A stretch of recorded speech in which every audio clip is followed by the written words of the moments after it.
Hello, what's up guys? Ako nga pala ulit si Keith at narito ako para sa itechsociety.com. Ito nakikita nyo ngayon sa screen nyo. Ito ay isang sample website na gagawin natin para sa project nito. Don't worry guys, magiging madali lang to. Guide ko kayo step by step. At don't hesitate na mag-post ng question anytime at try kong mag-respond sa inyo. Tingnan muna natin kung ano ang laman nitong website nito. Alamin muna natin kung ano yung basic structure ng isang website.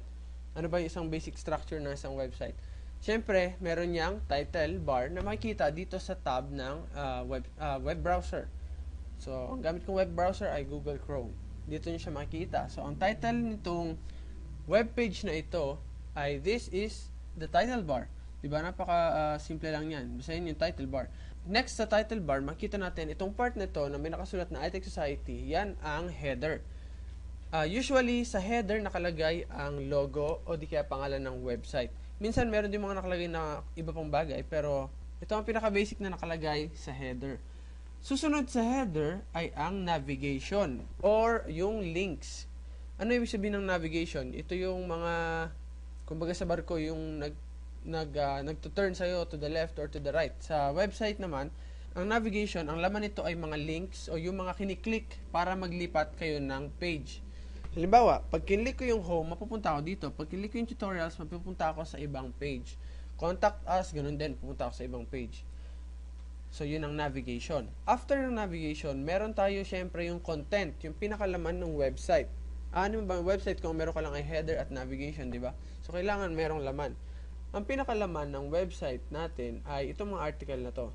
Bawat article, meron niyang title, meron niyang content. Minsan, merong image, minsan naman wala. So, dito sa ginawa ko sample, meron siyang image parehas. So, para lang sa project natin, para ma-practice din natin kung paano gumamit o maglagay ng images. Aside sa article, meron tayong something dito sa right side. Ang laman nito, merong mga links, images, advertisement, o kung ano-ano pa, mga nilalagay dyan. Para mas mabilis, other than the navigation, mga ibang mga links na nakalagay din dito sa side nito. Okay, ngayon meron na tayong title bar, header, navigation, at content.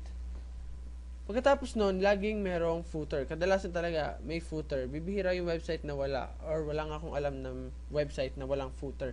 So, ang mga nakalagay sa footer, ang ibig sabihin ng footer, F-O-O-T-E-R. Foot, pinakababa, parang paa. So, nakalagay dyan yung mga copyright or right reserves. Minsan, merong mga links din na kiniklik dyan sa baba. Okay, tingnan natin yung iTech Society na website.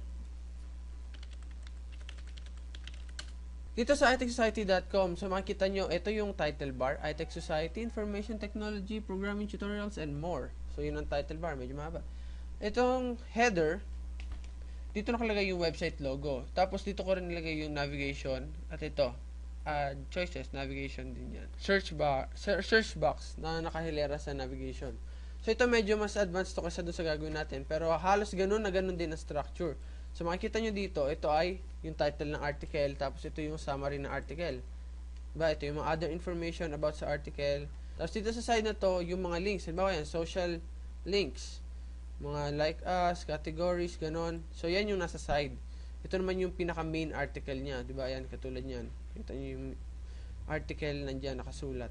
Naka-layout. Dito sa pinaka-bottom, ito yung footer ng website. Merong categories, may logo ulit, merong statistics, tags, at syempre yung design by Kit Barres and everything.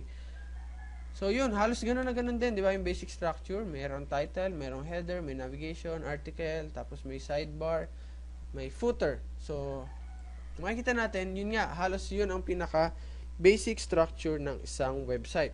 Ngayon, gaano ba kahirap gawin yan? Hindi naman ganun kahirap kasi kung titingnan nyo mabuti, 3 files lang ang kailangan ko para gawin yan. Yung mismong webpage, yung 2 image. So, ibig sabihin, kung walang image, isang file lang yung kailangan kong gawin.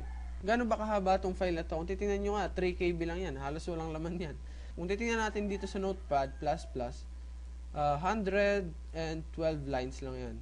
Hindi marami ang 100 lines. Sobrang unti lang nun, promise. So, kung gagawin natin yan, unti-unti, ma-realize nyo, hindi gano'n kahaba yung 112 lines. So, yun lang. Ito ang gagawin nating website. Huwag kayong mag-alala. Magiging madali lang to. At kung may mga questions kayo, maaari nyong i-post sa comment section below. At i-click yung playlist link sa description box para kapag pinanood nyo to, dire-diretso na. So yun lang muna. See you on the next video guys. This is Keith for iTech Society.